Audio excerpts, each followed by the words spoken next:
What are the available options for Museveni? Museveni must lift the local down. But yes, but he is going to do it. Whenever the curve rises, he will lock us. There is a global meeting on education. A summit means leaders. There is a summit meeting, a global summit meeting on education. Who is going to chair it? Uhuru Kenyatta. But Museveni started universal primary education before Kenya. That has gone wrong. Corruption. Museveni cannot promise people that he will give them additional funds unless he changes the prime minister, which he cannot do, and he changes the method. Kakati Museveni has got that option yet. Museveni is remaining with one option. Which option? To lock down. A good lock down.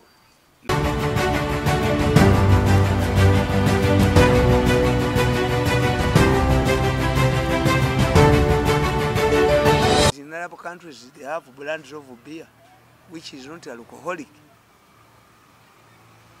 This beer, Mubawalabu, Bogenda Kugundi, Bogenda Dubai, Jakusanga hotel, Ngawakulaga, okuva mu mwaka gwa 1500 ebadde bbaala. Abawalabu omwenge bwayasa mwasi. Kipa ne bazaasa kubanga yali imaamu yali afukamidde wansi yalemerayo ne bawera omwenge. Kakati nkubuli nti mawanga gafe bwe yafukamira wansi teyadda nga gumuli ku mutwe nga mungi. Banne bamulinda aveeyo wano ne bagaa nti omwenge muguveeko mu Bwarabu. Imaamu gwamulemeza wansi. Kakati nkugamba nti you see, when you want to solve a problem, how can Uganda solve a problem? Uganda can only solve a problem by prevention. Uganda can be a country. You can compare a person who is living in a flood-prone area. When the floods attack, people die, others survive. That's true. During the dry season, they go back.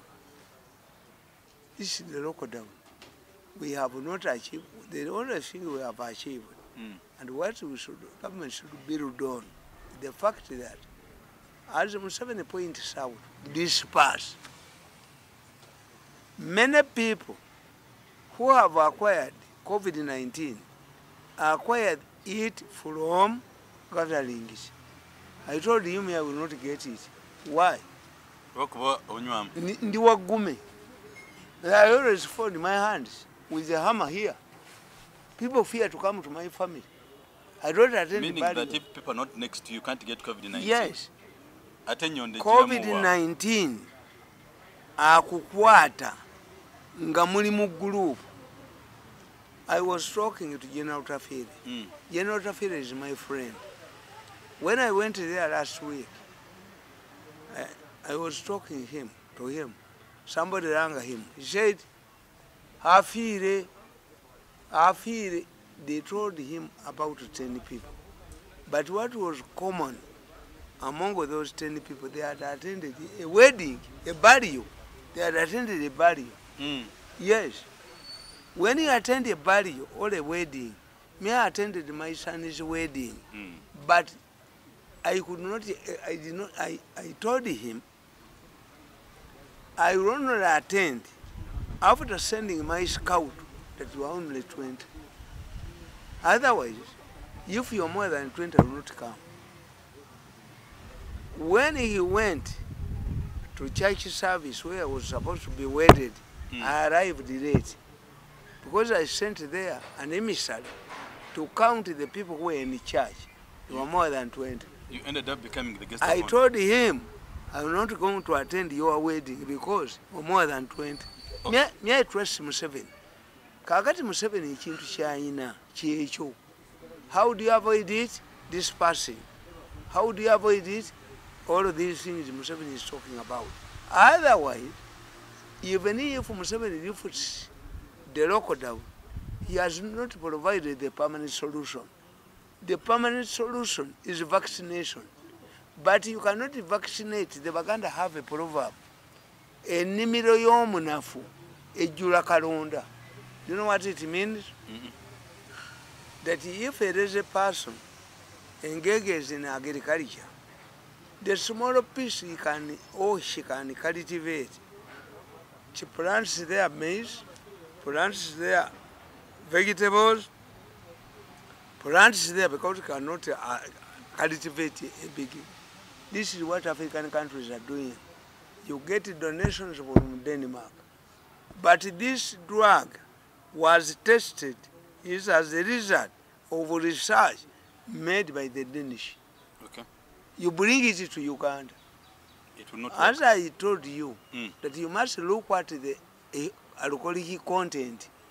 If we look at the effectiveness of the drug in Denmark, when it is 50%, they are helping their people as the research continues. It's like buying a car. Latest, yalese echuma choleta cha 2019. We are in 2021. The Japanese have continued to make many. Nina Land Cruiser. Land Cruiser it has been changing in different fashions. Have a Land Cruiser. I nickname it. So now you still believe in Mkurutibu Haburwa, even if the lockdown is lifted? The only what we have achieved, Madam Kogan, Land Cruiser and that it swallows the mountains. Mumiransozi is always in a full tank. When one of my daughters, calls me as he's suffering from husband, is battering her, I drive with a hammer and a gun. Nobody can kill my children because I don't batter my wife. Kakati kugamba nti President Museveni, let us, I'm a realist. How many available options Museveni has to fight COVID-19? Taina andi nkugambye nti ababbi babbye sente ez'okugula eddagala teririiyo. Even if that order is already 90 billion. Bakulimba, where is the drug? I've told you. I've told you that these drugs have variations. It's only in Africa. One time Museveni asked, Musimami wa Africa ni nani? Musimami. Okusimama means to stand. Who is the leader of Africa? Americans are landing on the moon. This is an international heritage given to us by God. Museveni to ask the African leaders in the summit, if the Americans are landing on the moon, do we question them? No, you can't. What if they control the sun and the moon? You are like a yabaga mulinga bikenembi biri kukutiya sukari kakati nkugamba. What are the available options for Museveni? One, Museveni can use his communication skills to disperse a lockdown. He can do it. And the lockdown has reduced death. Two, what Museveni can do, because he can encourage local scientists. I'm happy I clap my hand because none of Museveni's celebrated scientists has developed anything. Dr. Mwanje disappeared like a gonorrhea. Where is Mwanje? I told you, these are not scientists. Okay. There is not, wait, there is no scientist who can leave the laboratory to go and engage in finding out whether the arcade ventilators are performing. Dr. Mwanje. These are fake. Musenero. Kakati, what we are doing now is the Ogwanga. Ogwanga is the Jesus. Ogwanga is the Jesus of Uganda, because This abaganda bakugamba nti kezaala kekomberera. A goat, you say goat? Once a goat delivers, it uses its tongue to clean. Kezaala kekomberera. Kakati, this is where we are. Every country must produce. Buli omu kati alaga kyayinawo. What do you have? The Indians have developed theirs. The Danish have developed theirs. The Chinese have developed theirs. The Americans have developed theirs. Ate Uganda. Anti kyenkubulira Ogwanga. Naye bali sekaze ery'amatama kubanga Ogwanga is an arrogant man like me. I'm very arrogant. I'm an arrogant man. Toyinza kunjoga. Arrogant people are usually self-made people are usually arrogant. I fought my way. That's why I'm called Mukukunavu. Yes, I fought my way from my village, Karagala. I started as a newspaper vendor. From a newspaper vendor, street. From a newspaper, Ruto. I'm the Ruto of Uganda. Very well. Because Ruto was selling Sekoko, radio station. Kenya. Hey, Machero was selling pancakes at a radio station in Mozambique. Such people were dangerous because of going through it. This is why all of the mafias have failed to defeat me. I have that game of Ruto, of Machero. People who don't want self-made people, we are usually dangerous because we don't attribute to our success to anybody. Nobody brought me from the village. What are the available options for Museveni? Museveni must lift the record down. But yes, but he is going to do it. Whenever the calf rises, he will lock us.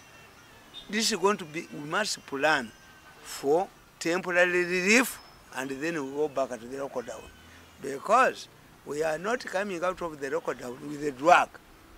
We are coming off a record down when Museveni has spent all his money, but solving nothing. The money that was intended to help the poor, to buy food, to participate in the economy was stolen. How can you use a defunct bank like Post Bank? Tell me, if you're a honest man, you tell me, how many times have you bought stamps to send a letter to somebody? I don't remember. How many times have you bought an envelope? I don't remember. And how many times have you sent a telegraph? I don't even recall. So, do they exist? Why does the government use a post bank that is defunction? Because it's for the mafia. Kuba! Every time when you wanted the Ugandan mafia to steal money, they use questionable institutions. I told you, when the government wanted to buy bicycles for the local councils, they used the Kadei. They never went to bicycle manufacturers or their wholesalers, and the money was stolen. So, lockdown chances are high. Anti agenda kugamba nti I'm going to release one by one because the only option Museveni has is lockdown, opening. Lockdown, because what Museveni can do is dispersing. Dispersing does not mean money. It means a directive. But apart from what other countries have done, I told you, I was disappointed. There is a global meeting on education. A summit means leaders. There is a summit meeting, a global summit meeting on education. Who is going to chair it? Uhuru Kenyatta. But Museveni started universal primary education before Kenya. What has gone wrong? Corruption. The moment he appointed his wife as the Minister of Education, the mafia took advantage. Whoever talks about the wrong is in the Ministry of Education, you are attacking the first lady. That was Museveni's Does it belong to her as a person? And is it a private company? In Africa, where you have political opportunism, if you don't have a courageous man like me, to whom it may concern, I asked a question: how come that the children of ministers are not seen everywhere? Is the tradition in Africa to recognize achievements? Okay. They are not here. After killing the education system, they took their children abroad. And they're the killers. Tosobola criticizing a Minister of Education because it will be tantamount to undermining the facility and the African opportunism. If you don't have a courageous man like me, it's on the facility. But there are people who are sitting under her feet. Okay. Nti kakati Museveni centers bawad nizirimera ku simu. Kakati what these people receive, the mafias are doing, is to turn the fire to MPs. MPs received 200. Yes, it was their entitlement.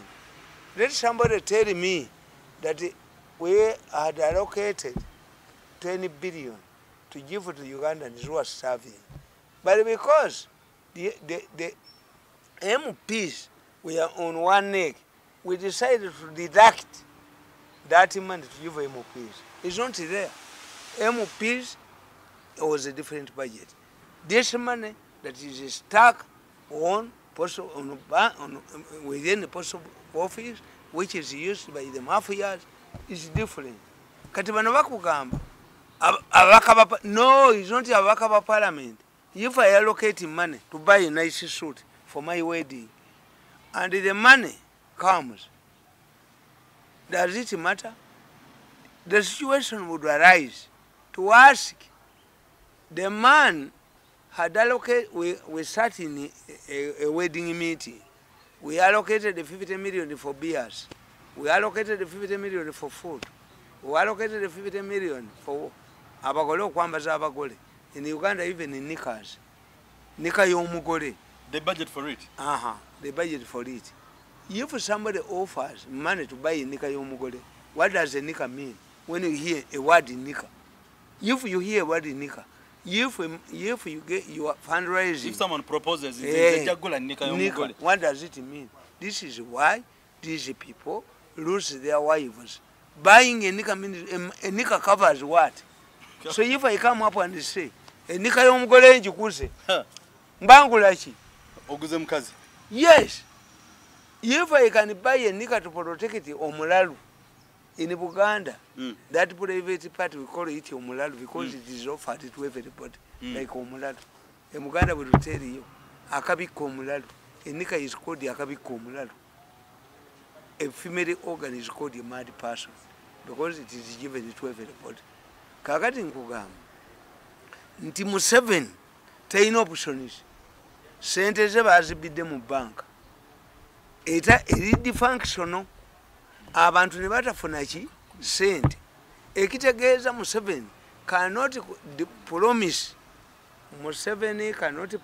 people that he will give them additional funds unless he changes the prime minister, which he cannot do, and he changes the method. Kakati Museveni asigaza the option yeki. Museveni is remaining with one option. Which option? To local down. A good local down. Okay, your option jolese. But in a case, singa tuongela bana Uganda chicho basubiramu. Chizebunyi. It has already fired. Borders are back. The policemen who have been assigned to enforce staff regulation. Okay, tuzibabuza Diana Twine COVID embeera ekiri kiki ekiri mu gundi mu ministry.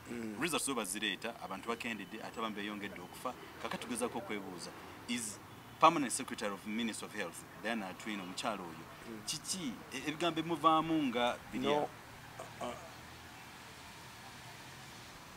Diana Twine grew up in a state house, was pampered.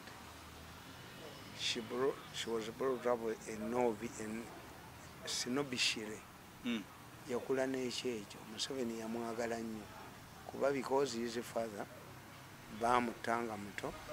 This is why Rwakasisi was in prison for 20 years. The people of Rwakasisi was accused of killing, included Diana as a father. Diana was my close friend. Then? Yes. Until Tumwebaze married her sister, and this is what separated me. This is what adversely affected my relationship with Diana. Me, many people wanted me, supported me. Why? Because I was supporting the president.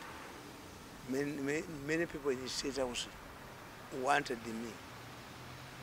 That's why when I was humiliated and sent to the cabbage as an advisor where there was no money, I should become a Karoli. I was sacked in September, subjected to media bombardment, but the son of Yoweri Museveni, Afene Mohos, rang me. I was here where you were. And he told me, this is not Musei. There are people who are confusing Musei, but remain calm. Even when I went to report for work, and Tumwebaze wanted to put me in a pajamas as a Rugosi, I was going to kill Tumwebaze. Because Tumwebaze saw that I got a new vision. I got no ninja cocoa and cut talk of us. When do you mean you can work at cheese? Mohozi told these people, give me Rundi's salary. So Diana, Baba Nakalema Nari Kolaganabo. Nakalema, Diana turned against me. Why? The people who fought me were in a group called the Fellowship. The Fellowship was who is who in Uganda, except Museveni. It was a big group. I fought with them, and the group has now split into factions, and I'm remaining with only Nakalema, Tumwebaze, Mwenda, these two people. Geoffrey Kulubya and Kabushinga. This is why you don't know. Why was this man who replaced me taken to New Vision?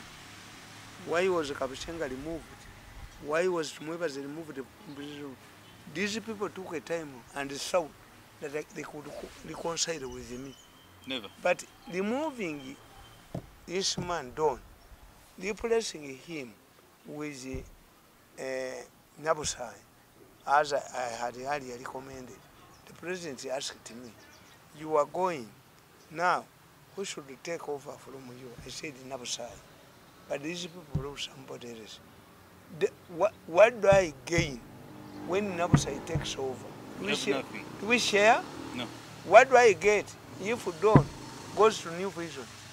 Has it improved my welfare? What do I get if Museveni removes Tumwebaze from Ministry of Information, where was banning my programs? What do I get? I get by smashing Tumwebaze to death. I gain by putting those people going through what I've gone through in 8 years. Banjos, family. You think by making these slight changes, I will come back and work for government. I will never work. I will never work for Museveni's government. Okay, maybe another. Yes. Kakati, onomchala Nabanja ye bituse we sente ngazi mlemerede. Nabanja should come up and say, Nabanja needs a media expert. Yep.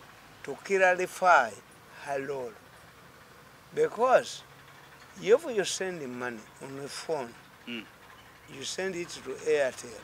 Privately. I send you money, you don't get it. Where do you go? You have no way. If I'm sending you money, $1 million to you, and I tell you I sent the money, and you say you did not get it, do you come to me again? No, you go to Airtel company. Yes. The problem this woman is doing in Nabanja is to become a defender of government.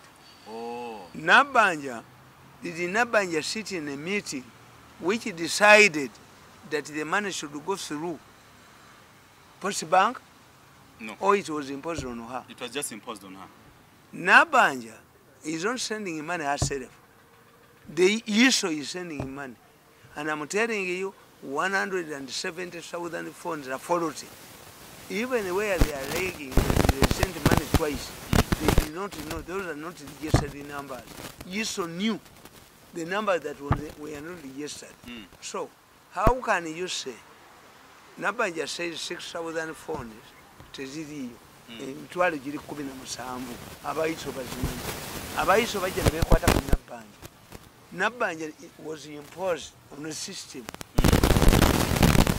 Kakati Nabanja ekibi kye yakola yalowooza nti abayiso bamukolera. No, the issues when Museveni praises somebody, the mafias use her. This is what happened in Musisi. This is what is happening with Nakalema. This is what is happening with General Narweso. The thieves still under your feet. That's why I hit them. When I hit Narweso, I'm not hitting Narweso. When I hit Nakalema, I'm not hitting Nakalema. When I hit, no, these mafias use every person. Why have I? Museveni has never praised him in public. If Museveni had praised him in public, then the mafias will run to me. Kakati Chenkubuja, Nabanja, obuzibu bwayina personal life. Nabanja would explain. I have used, I've been directed, Ababi, Bamutera, Posibam, Najisa Musen. But the problem is, instead of becoming an arbiter, Nabanja defends the failures of Yiso. Sikisobola nze nziya ne mbagamba bannange tukute biliyoni bweziti tuzitadde mu banka ya Post Bank. Lolo ya Post Bank kuba tuzako sente zako. If you don't get it ringi Nabanja awagira bano we bamukwatira awagira abantu babulijjo tebamanyi who decided that the money should go through Post Bank. It functioned bank. Yes, Nabanja we bamukubira tobiyiteekamu.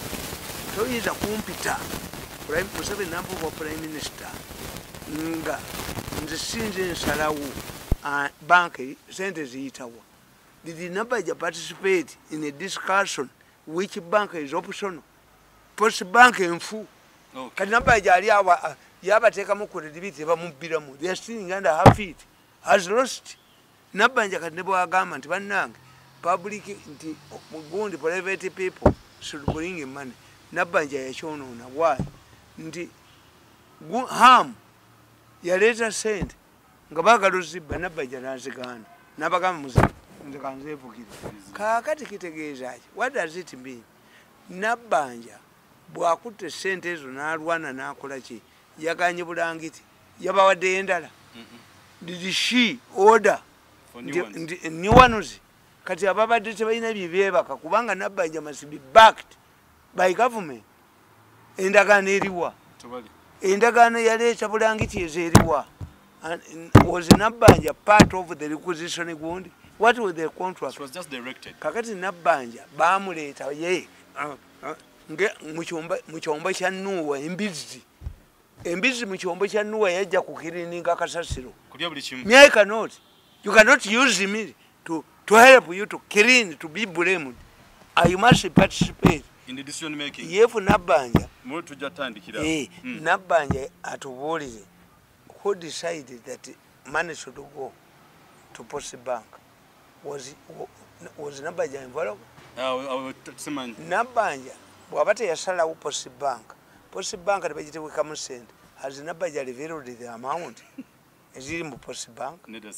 Azogeddeko. Kati Nabanja bamuleeta ne babuteekawo mu kyombo kya Nuuwa embizi ekombe muki sikisobola. If Museveni wants me to do a job, I start it like a constructing a house. It must be from the foundation. Okay. Museveni cannot tell me that Mirundi come and work. That's why I laugh at you. If Kalolo was a minister, Kalolo yali minister in general duties. nalema okuconvincinga Museveni ate oli muconvincinga oli advisor. You are the chief advisor now. Yes, sir. I was the chief advisor on media as the press secretary and spokesperson of the president. How can Museveni convince me that after failing this, then I'm an advisor? This is very important.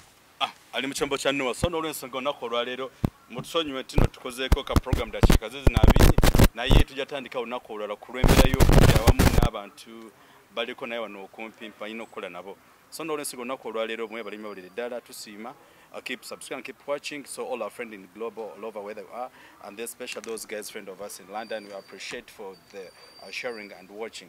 And do not forget to find all these other programs to our website. We shall be sharing and other information. So God bless you. See you next time, and bye-bye.